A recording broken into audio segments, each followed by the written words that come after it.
عثمان ذی النورین رضی اللہ تعالی عنہ، جناب امیر المؤمنین خلیفۃ المسلمین سیدنا عثمان ذی النورین رضی اللہ تعالی عنہ وہ جلیل القدر صحابی ہے، خلیفہ ثالث ہے، اللہ تبارک و تعالیٰ کا وہ برگزیدہ بندہ ہے کہ جس کو کئی چیزیں اللہ پاک نے امتیازی عطا فرمائی۔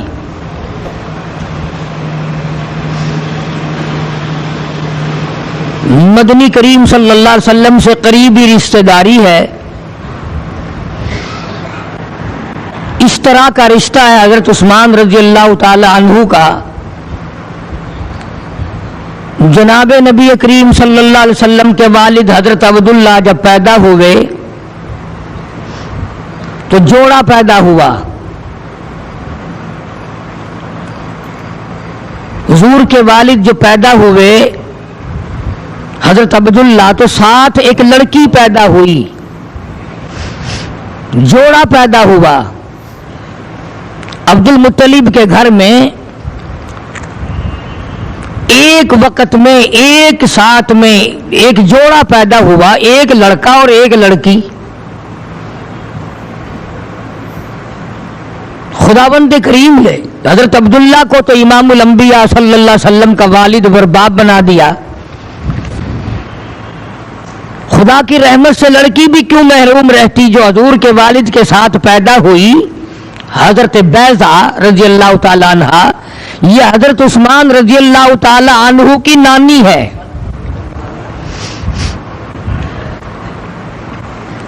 بڑا قریب کا رشتہ ہے حضرت عثمان رضی اللہ تعالی عنہ کا، حضور صلی اللہ علیہ وسلم سے بہت قریب کا رشتہ ہے۔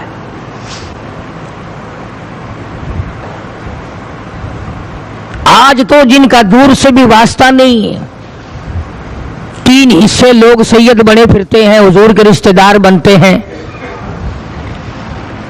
حضرت عثمان رضی اللہ تعالی عنہ اتنا قریبی رشتہ دار ہے، اور اللہ پاک نے لڑکا لڑکی دونوں کو ہی نواز دیا۔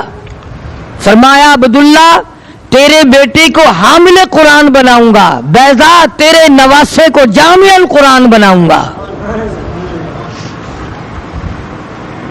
اپنی نعمت سے، اپنی کریمی سے، اپنی رحمت سے تم میں سے کسی کو بھی مایوس نہیں ہونے دوں گا، کسی کو بھی تم میں سے کم نہیں رہنے دوں گا۔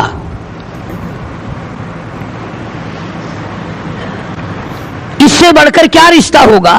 پیدائشی رشتے، ماں باپ کے رشتے تو تھے ہی۔ حضرت بیضہ کا والد بھی حضرت عبد المطلب، اور حضرت عبداللہ کے والد بھی حضرت عبد المطلب، تو قریب کا رشتہ ہے حضرت عثمان رضی اللہ تعالی عنہ کا حضور کریم صلی اللہ علیہ وسلم کی ذات اقدس سے۔ پھر عثمان مکے کے مشہور تاجر امیر آدمی، اور جس نے دیر نہیں لگائی اسلام قبول کرنے کے معاملے میں، ادھر جناب ابو بکر صدیق رضی اللہ تعالی عنہ نے کلمے کی تلقین فرمائی، تبلیغ فرمائی، فوراً کلمہ پڑھ کر مسلمان ہو گئے۔ وجہ کیا تھی؟ طبیعت میں شرافت پہلے سے تھی، طبیعت میں شرافت پہلے سے تھی، نظافت پہلے سے تھی، حیا پہلے سے ہی تھا۔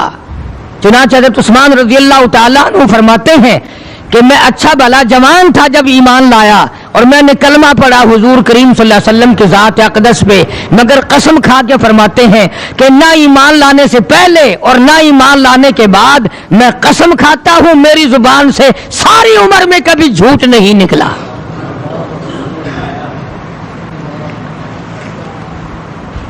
تم نمازی بیٹھے ہو، حاجی بیٹھے ہو، تسبیحوں والے بیٹھے ہو، جنت کے ٹھیکیدار بنے بیٹھے ہو، ہے کوئی مائی کا لال تم میں سے یہ قسم کھائے کہ میں نے ساری عمر میں کبھی جھوٹ نہیں بولا؟ ہاں، یہ قسم تو ہم اور آپ کھا سکتے ہیں کہ ساری زندگی میں سچ کبھی نہیں بولا۔ مسلمان اور سچ بولے، یعنی عثمان کی حالت دیکھیں آپ، فرماتے ہیں کہ پیدائش سے لے کر اور آخری وقت تک ساری عمر میں میری زبان سے جھوٹ نہیں نکلا۔ وہ کتنا پارسا، کتنا پاک انسان ہوگا، وہ کتنا پاک باد انسان ہوگا۔ اور خود ہی ارشاد فرماتے ہیں جناب عثمان رضی اللہ تعالی عنہ کہ ایمان لانے سے پہلے بھی اور ایمان لانے کے بعد بھی آخری سانس تک بدکاری تو کیا، زنا تو کیا، فرماتے ہیں میری آنکھ نے زنا نہیں کیا۔ اصل بدماشی تو کیا کرتے، نعوذ باللہ بدکاری تو کیا ہوتی، زنا تو کیا کرتے، فرماتے ہیں میری آنکھ نے بھی زنا نہیں کیا۔ اور ایک اور سیدھی سی بات عرض کروں کہ میں اور آپ اپنی بیٹی کے لیے چاہے کتنا لچا لفنگا بدماش کیوں نہ ہو، لیکن اپنی بیٹی کے لیے شراب شریف داماد ڈھونڈتا ہے، حیا والا داماد جوائیں تلاش کرتے ہیں سب لوگ، چاہے 100 لچوں کا ایک لچا ہو، 100 بدماشوں کا ایک بدماش ہو، اپنی بیٹی کے لیے پھر بھی حیا والا اور شریف آدمی تلاش کرتا ہے۔ تو ہم تو اتنے سیانے کہ اپنی بچیوں کے لیے شریف آدمی ڈھونڈتے ہیں، اور نعوذ باللہ محمد عربی صلی اللہ علیہ وسلم جو خدا کے حکم اور خدا کی اجازت کے بغیر سانس بھی نہیں لیتے، میرا ایمان ہے سرکار نے جو 2 بیٹیاں دی اللہ سے پوچھ کے دی۔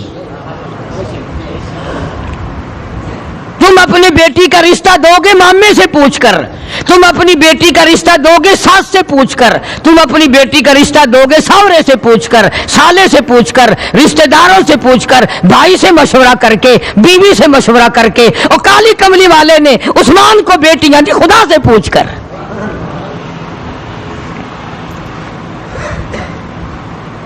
بہت بڑا عظیم مقام ہے جناب عثمان رضی اللہ تعالی عنہ کا۔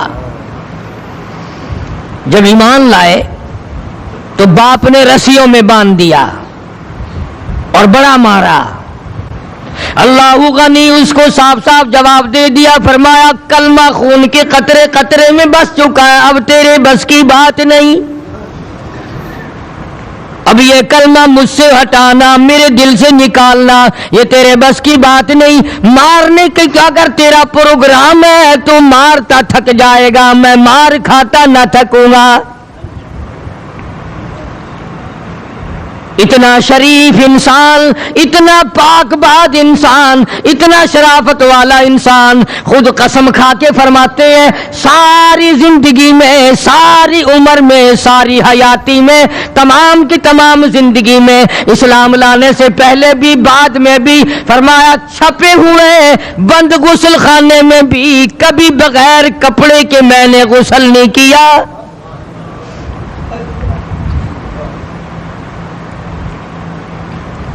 جناب عثمان رضی اللہ تعالیٰ عنہ جلیل القدر صحابی، اتنا ادب والا، اتنا حیا والا، اتنا غیرت والا،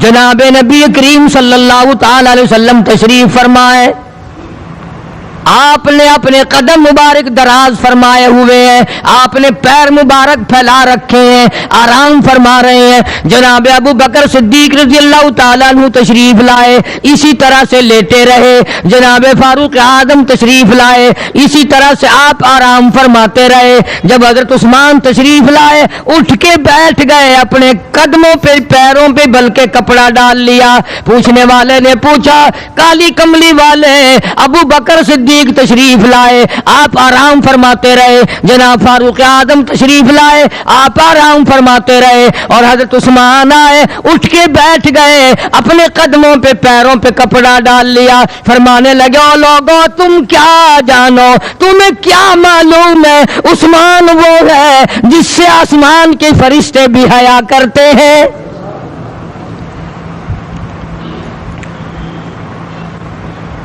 جس عثمان کا فرشتے بھی حیا کرتے ہیں میں ادب کیوں نہ کروں؟ وہ عثمان شرم و حیا کا پیکر، غیرت کا مجسمہ، بے شمار نرالی چیزیں ہیں، حضور کریم صلی اللہ تعالی علیہ وسلم کی لخت جگر، آپ کی نور نظر سیدہ رقیہ رضی اللہ تعالی عنہ، جناب عثمان رضی اللہ تعالی عنہ یعنی حضور کی بیٹی حضور کا داماد، دونوں میاں بیوی ایک جگہ بیٹھے ہیں۔ حضور کریم صلی اللہ علیہ وسلم تشریف لے آئے اور دیکھ کے فرمانے لگے مجھے قسم ہے اس پروردگار کی، میں نے ساری زندگی میں اتنا حسین جوڑا نہیں دیکھا۔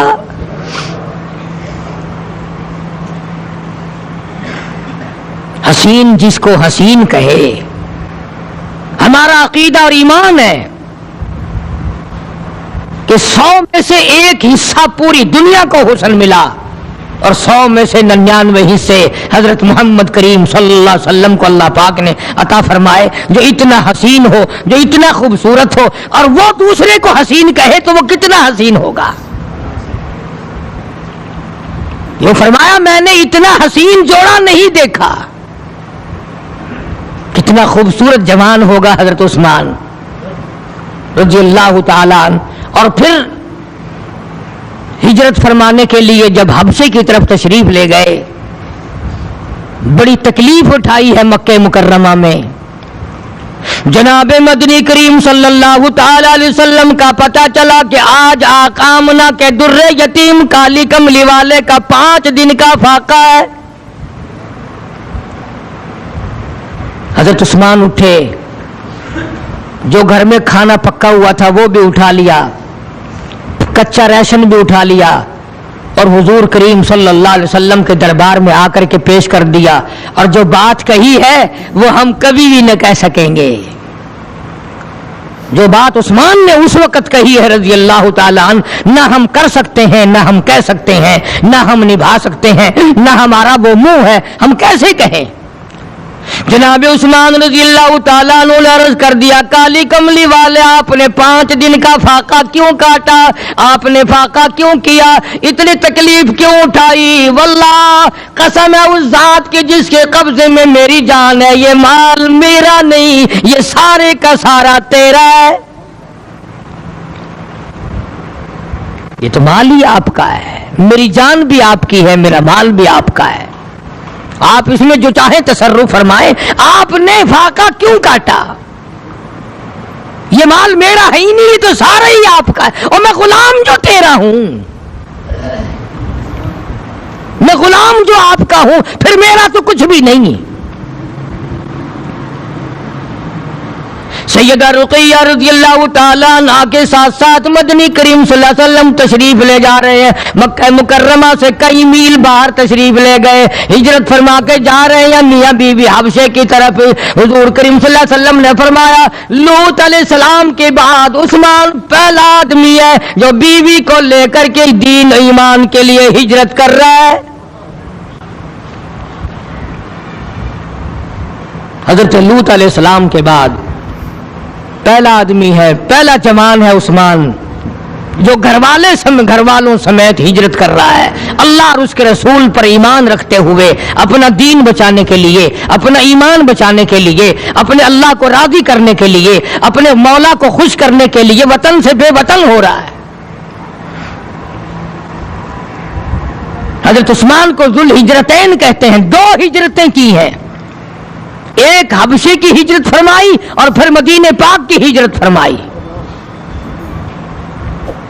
عجب انداز ہے، ساری زندگی عجیب طریقے سے گزاری ہے۔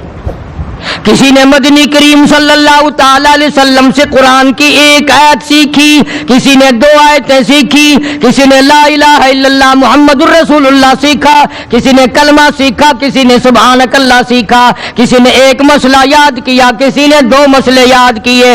عثمان غنی رضی اللہ تعالیٰ عنہ قسم کھا کے فرماتے ہیں الف لام میم سے لے کر والناس تک تمام کا تمام سارا قرآن کریم میں نے حضور کریم صلی اللہ علیہ وسلم سے یاد کیا۔ اندازہ لگاؤ، جس کا استاد محمد مصطفیٰ صلی اللہ علیہ وسلم ہو، شاگرد کا کیا کہنا؟ اور قرآن کریم کا اتنا شیدائی، اتنا دیوانہ، اتنا پروانہ تھا، اس قدر عشق تھا قرآن کریم سے، ایک رات میں ایک رکعت میں پورا قرآن کریم ختم فرمایا کرتے تھے۔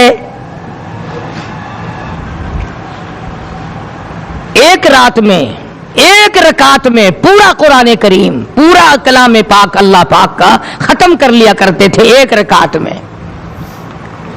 اور ہر وقت یہ دعا مانگا کرتی تھی، الہی میری زبان ہو، تیرا قرآن ہو، تلاوت ہو رہی ہو، اس حال میں میری موت آئے۔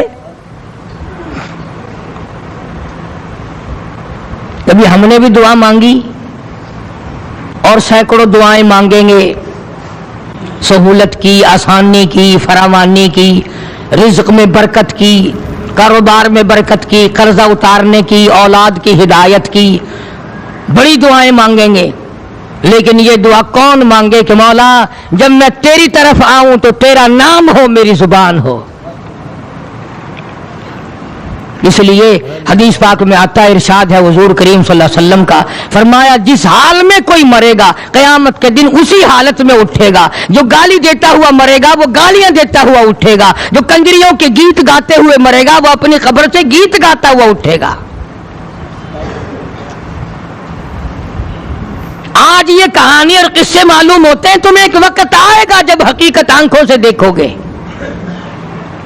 یہ افسانے نہیں ہیں، یہ کہانیاں نہیں ہیں، یہ ارشاد فرمایا جناب عثمان ذی النورین رضی اللہ تعالیٰ عنہ نے فرمایا، او لوگوں مجھے پروردگار مالک کی کائنات کی قسم ہے، مجھے اپنے پروردگار کی قسم ہے، جب سے میں نے کلمہ پڑھا آخری وقت تک، محاصرے کے وقت تک، گراؤ کے وقت تک، بلوائیوں کے شہید کرنے کے وقت تک، فرمایا کوئی جمعہ ایسا نہیں، کوئی میری زندگی کا جمعہ ایسا نہیں جس جمعے کو میں نے اللہ کے نام پہ ایک غلام خرید کے آزاد نہ کیا ہو۔ ہر جمعے کو اللہ کے نام پر ایک غلام خرید کے آزاد فرمایا کرتے تھے، اور فرماتے ہیں کہ اگر کسی جمعے کو غلام نہ ملا تو اگلے جمعے کو دو خرید کے میں اللہ کے نام پر دو غلام آزاد کیا کرتا تھا۔ ایک ہمارا ماحول ہے، آپ ذرا توجہ فرمائیں، جمعے کے دن فلموں میں رش ہے، جمعے کے دن سینما کے ٹکٹ کا رش ہے، جمعے کے دن VCR بہت زیادہ چلتے ہیں، جمعے کے دن ٹیلی ویژن پہ بڑا رش ہوتا ہے، جمعے کے دن بدماشی ہے، جوا ہے، بے حیائی، زیادہ سے زیادہ بے حیائی جمعے کے دن ہوتی ہے۔ حالانکہ حضور کریم صلی اللہ علیہ وسلم نے فرمایا جمعے کا دن قیامت کی نشانی ہے، قیامت کا دن جس دن قائم ہوگا جمعہ ہی ہوگا۔ آج جمعہ تفریح کا دن ہے، آج جمعہ جوے کا دن ہے، آج جمعہ شراب پینے کا دن ہے، آج جمعہ کھیل تماشا بے حیائی بدماشی کا دن لوگوں نے بنا لیا ہے۔ حالانکہ حضور کریم صلی اللہ علیہ وسلم نے فرمایا جمعے کے دن ایک گھڑی ایسی آتی ہے جو مانگو وہی ملتا ہے، جس حال میں کچھ کوئی مشغول ہوگا وہی اس کی زندگی کا مستقل ذریعہ بن جائے گا۔ کون سمجھائے تمہیں؟ کس کے اندر طاقت اور جرت ہے کہ قوم کے دھارا پھیر سکے اور قوم کے رخ کو پھیر سکے؟ کون پھیر سکتا ہے؟ اس لیے قرآن کریم نے بار بار للکارا اور فرمایا افلم یہد لہم کم اہلکنا قبلہم من القرون، اکڑنے والوں، بدماشی کرنے والوں، بے غیرت کمینوں، باداؤ، جب میرا قہر جوش میں آئے گا پھر ایک دو کو نہیں، پھر بستی کی بستی، ملک کے ملک اجاڑ کے رکھ دوں گا۔ افلم یہد لہم کم اہلکنا قبلہم من القرون،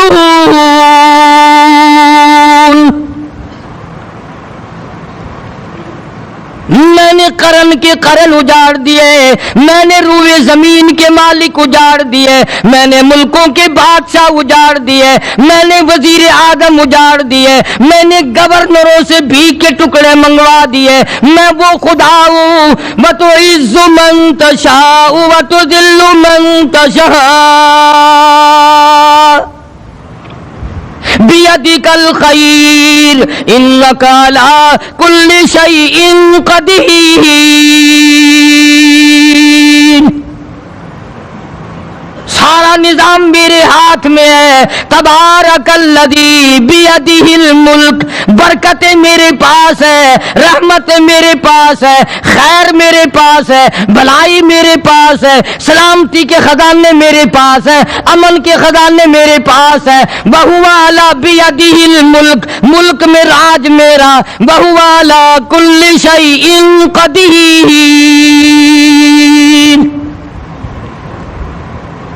ذرے ذرے پہ قبضہ میرا، پتے پتے پہ قبضہ میرا، پہاڑ کی ایک ایک کنکر پہ قبضہ میرا، سمندر کے قطرے قطرے پہ قبضہ میرا، تو ہوتا کون ہے اکڑ کرنے والا؟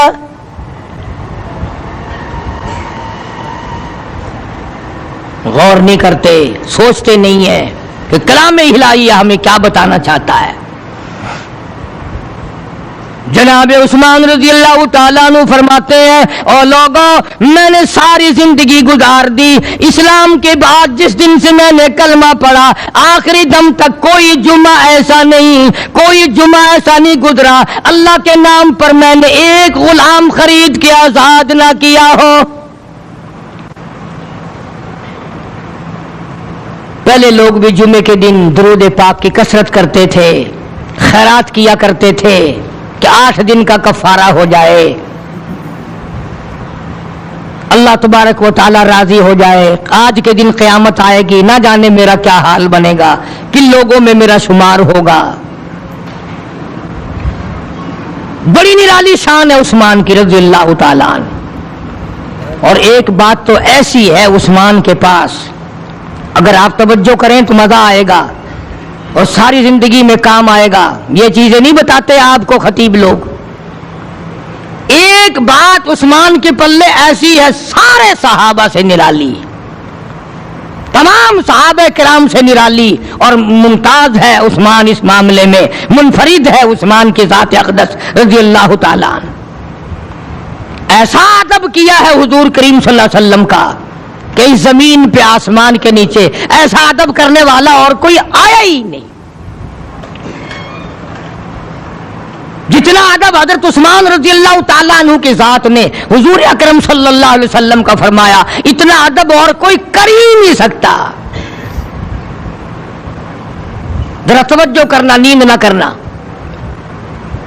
قسم کھا کے فرمائی یہ بات بھی حضرت عثمان رضی اللہ تعالیٰ عنہ نے، اور یوں فرمایا، جو میں نے اپنا سجا ہاتھ، دایاں ہاتھ حضرت رسول کریم صلی اللہ علیہ وسلم کے رحمت والے ہاتھ پہ رکھ کے کلمہ پڑھا تھا، جب میں نے حضور سے بیعت کی تھی، میں حضور کا مرید بنا تھا، حضور کو میں نے اپنا پیر و مرشد بنایا تھا، اپنا نبی مانا تھا، خدا کی توحید کا اقرار کیا تھا، اس دن سے لے کر فرماتے ہیں آج تک میں نے اپنا یہ سجا ہاتھ کبھی بھی اپنے استنجے کی جگہ نہیں لگنے دیا۔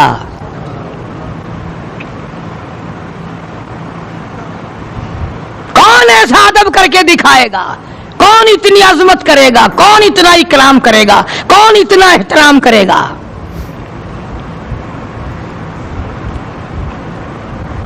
آج ہمارے یہاں تو معمولی سی بات ہو جائے، حالانکہ سسر کا درجہ باپ کے برابر ہے، فوراً کہنا شروع کر دیتے ہیں بڑا بے ایمان ہے، فلان ہے، دماغ ہے۔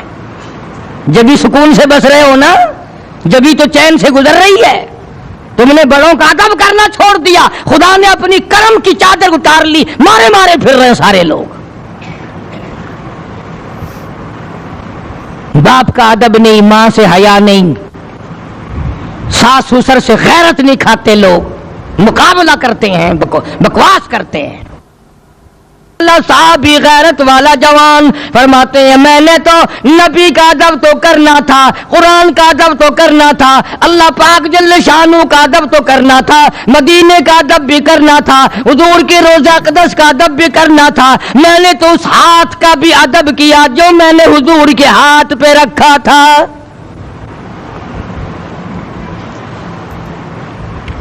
یوں ہی تو نہیں اللہ پاک نے فرما دیا، فرمایا فَإِنْ آمَنُوا بِمِثْلِ مَا آمَنْتُمْ بِهِ فَقَدِ اهْتَدَوْا وَإِنْ تَوَلَّوْا فَإِنَّمَا هُمْ فِي شِقَاقٍ۔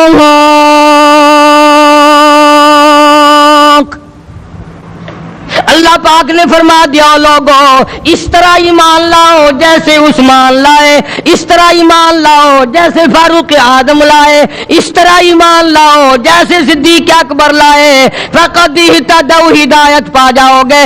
اور اگر تم نے ان کی راہ چھوڑ دی، ان کو چھوڑ کے چلے، وَإِن تَوَلَّوْا فَإِنَّمَا هُمْ فِي شِقَاقٍ،